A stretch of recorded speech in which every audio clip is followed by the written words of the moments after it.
Hello dear students, हाजिर हैं passive voice के एक अगले टेंस के साथ। पास्ट परफेक्ट टेंस को आज हम स्टडी करने जा रहे हैं कि पास्ट परफेक्ट टेंस के वाक्य को हम पैसिव वॉइस में किस प्रकार से ट्रांसफॉर्म कर सकते हैं। तो सबसे पहले बात करते हैं कि पास्ट परफेक्ट टेंस का जो एग्जाम्पल दिया होगा, वाक्य दिया होगा, उसको हम पहचानेंगे कैसे। तो टेंस के अकॉर्डिंग, टेंस के रूल्स जैसे कि हम पहले करा चुके हैं, तो टेंस के रूल्स के अकॉर्डिंग हेड प्लस वर्ब की थर्ड फॉर्म, अगर किसी वाक्य में हेड के साथ वर्ब की थर्ड फॉर्म दी है, इसका मतलब है वो पास्ट परफेक्ट टेंस का है। जब हम पैसिव में बदलेंगे तो हेड तो रहेगा ही, साथ में उसके बीन और जोड़ देंगे, तो रूल हो जाएगा object plus had been verb की third form by subject. Students, यहाँ पर एक काम बहुत इजी हो जाता है कि हेड पहले से दे रखा होगा, बीन जोड़ना है, सिंगुलर प्लुरल दोनों के साथ हेड बीन का यूज होगा। तो अगर गलती से अगर हमें कोई सिंगुलर प्लुरल की भी पहचान नहीं आती है तो भी यहाँ गलती नहीं। दूसरी चीज, यहाँ पर थर्ड फॉर्म पहले से दे रखी होगी और थर्ड फॉर्म पैसिव वॉइस में भी लगेगी, तो बाई चांस अगर हमें किसी वर्ब की थर्ड फॉर्म नहीं आती है तो भी गलती नहीं होगी।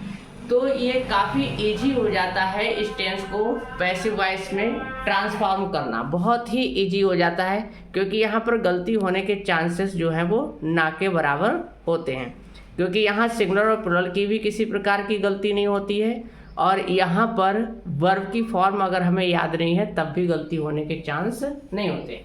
तो देखिए एग्जाम्पल में, they had purchased a new house in this city.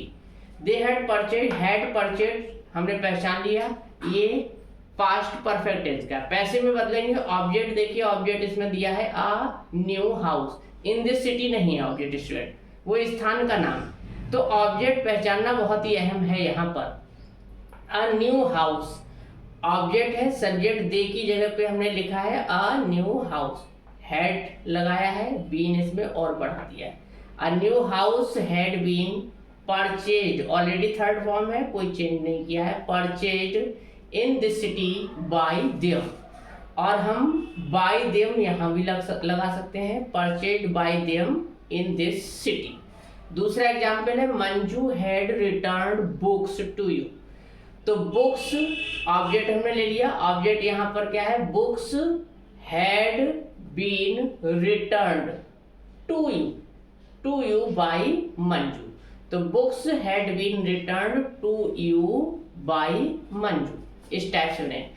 ये सेंटेंस स्टूडेंट्स हम यू से भी बना सकते हैं, लेकिन यू से बनाएंगे तो इस टू की कोई आवश्यकता नहीं, इस टू को हमें हटाना पड़ेगा, टू की कोई जरूरत नहीं। कारण क्या है, नियम के अनुसार subject, helping verb, main verb के बाद ऑब्जेक्ट आता है लिविंग, सजीव ऑब्जेक्ट यू, और बुक्स होना चाहिए बाद में।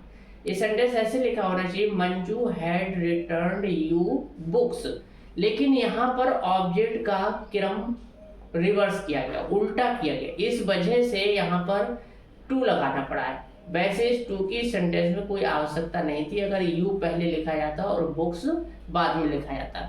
क्योंकि अब तुम यू को लाने जा रहे हो तो इस टू की कोई आवश्यकता नहीं रहेगी, इस टू को हमें हटाना पड़ेगा। तो हम ऐसे ही बना सकते हैं, यू यानी कि मंजू की जगह पे लिया you had been return books by Manju, इस ढंग से भी इस सेंटेंस को हम पैसिव में बदल सकते हैं। नेगेटिव का एग्जाम्पल देखते हैं, object had not been verb की third form plus by subject. I had not sold my old car, object हो गया माई ओल्ड कार हमने आई की जगह पर लिख दिया, हैड नॉट और बीन इसमें जोड़ दिया, सोल्ड ऑलरेडी थर्ड फॉर्म में, sold by me. The doctor had not prescribed medicines to patients. यहाँ पर भी देखिए स्टूडेंट वही चीज है, मेडिसिन टू पेशेंट्स, पेशेंट्स पहले होता, मेडिसिन बाद में होता, तो इस टू की जरूरत ही नहीं होती। फिलहाल अगर हम पेशेंट से बनाते हैं तब हमें टू को हटाना पड़ेगा, लेकिन मेडिसिन से बनाते हैं तो हमें टू को हटाने की कोई आवश्यकता नहीं। ऑब्जेक्ट इसमें दो है, मेडिसिन्स भी है और पेशेंट्स भी है। पहले हमने मेडिसिन्स को ले लिया, द डॉक्टर की जगह पे आ गया medicines, had not been prescribed, medicines आगे चला गया, to patients by the doctor. अब पेशेंट से अगर हम बनाते हैं तो पेशेंट्स को आगे लाए, पेशेंट्स हैड नॉट बीन अलग से जोड़ दिया, prescribed medicines bye the doctor.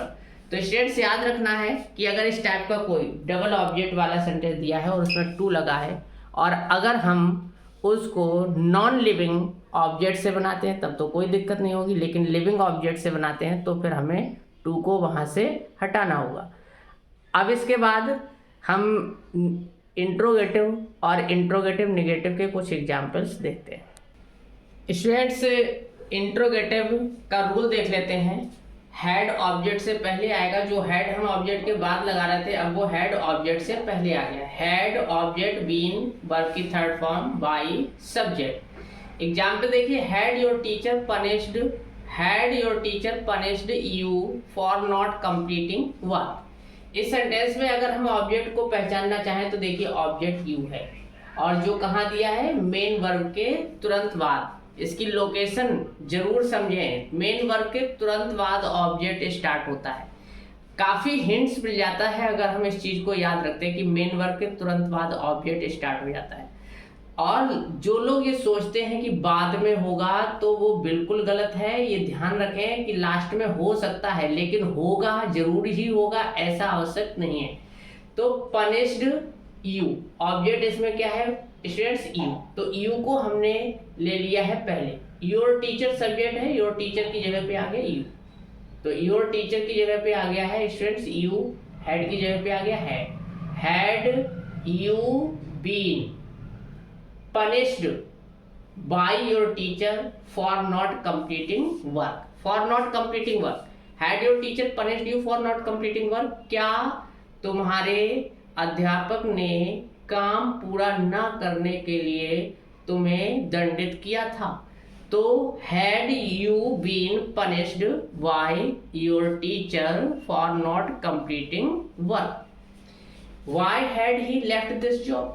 तो ऑब्जेक्ट ये इजी सेंटेंस है, देखिए ये ही सब्जेक्ट हो गया सी और ऑब्जेक्ट क्या है दिस जॉब। तो हमने ही की जगह पे क्या लिख दिया स्टूडेंट, दिस जॉब। ही की जगह पे आ गया दिस जॉब, हेड पहले दिया तो हेड पहले आ गया, वाई दिया तो वाई लग गया। तो वाई की जगह वाई, हेड की जगह हेड, ही की जगह पर ऑब्जेक्ट आ गया हमारा दिस जॉब। बीन लिख दिया, लेफ्ट की थर्ड फॉर्म लेफ्ट और by him. Why had this job been left by him. Interrogative negative में ऑब्जेक्ट के बाद नॉट आएगा फिर बीन आएगा। Had object not been verb की third form by subject. Had you not seen this movie many times? तो this movie, object is here this movie. यहाँ पर हम देख सकते हैं ऑब्जेक्ट की लोकेशन हमने क्या बताई थी, मेन वर्ब के तुरंत बाद। तो ये दिस मूवी को हमने यू की जगह पर लिख दिया, यू की जगह पर दिस मूवी, हेड की जगह पे हेड और नॉट की जगह पर नॉट और हमने अलग से जोड़ दिया बीन। अब अगला नंबर है seen by you many times. Had this movie not been seen by you many times? Had this movie not been seen many times by you? By you last में भी हम लिख सकते हैं। Who had not submitted test copies? Students इसमें मैं बता रहा था कि इंट्रोगेटिव वर्ड और सब्जेक्ट दोनों का काम करता है who, क्योंकि अलग से कोई सब्जेक्ट नहीं होता तो हम सब्जेक्ट की जगह देख लेते हैं। Interrogative word, helping word, subject. Interrogative word, helping verb, interrogative word, helping verb, subject. Subject की जगह कहाँ होगी, इंट्रोगेटिव वर्ड, हेल्पिंग वर्ब और हेल्पिंग वर्ब के बाद। तो interrogative word, helping verb, subject की ये रीजन है। जैसा कि हम यहाँ देख रहे हैं इंट्रोगेटिव वर्ड, हेल्पिंग वर्ब के बाद क्या दिया, हेड के बाद सब्जेक्ट दिया, लेकिन यहाँ हेड के बाद कोई सब्जेक्ट नहीं दिया। ये जगह रही सब्जेक्ट की, तो सब्जेक्ट की जगह पर हमने ऑब्जेक्ट लिख दिया टेस्ट कॉपीज। तो टेस्ट कॉपीज हमने सब्जेक्ट की जगह को फाइंड करके लिखा है टेस्ट कॉपीज। हेड की जगह हेड आ गया, हु की जगह बाय हुम, जैसा कि हम पिछले वीडियो में बता चुके हैं कि हु की जगह पे हम बाय हुम लगाते हैं। तो हु की जगह पे बाय हुम, और बाय हुम क्यों लगाते हैं वो भी मैंने पिछले वीडियो में बताया था। तो हु की जगह पे बाय हुम, हेड की जगह पे हेड और ये सब्जेक्ट की जगह रही, एरो बना है। सब्जेक्ट की जगह पे हमने ऑब्जेक्ट लिख दिया टेस्ट कॉपीज। अगला नंबर नॉट का, नॉट के बाद बीन सबमिटेड और लास्ट में बाय सब्जेक्ट। हमें लगता है सेंटेंस ये अधूरा सा रहेगा, लेकिन अधूरा नहीं स्टूडेंट्स, क्योंकि इसमें बाय सब्जेक्ट लास्ट में कैसे लगा पाएंगे जब सब्जेक्ट है ही नहीं। और सब्जेक्ट इसमें हु था, जो बाय सब्जेक्ट हमने लास्ट में लिखते थे वो शुरू में ही लिखा है स्टूडेंट। देखिए बाय हुम, यही सब्जेक्ट हो गया है। तो आशा करते हैं वीडियो आपके लिए बहुत काम का होगा और इस वीडियो को लाइक करें, शेयर करें और चैनल को सब्सक्राइब करना ना भूलें। Thank you for watching this video.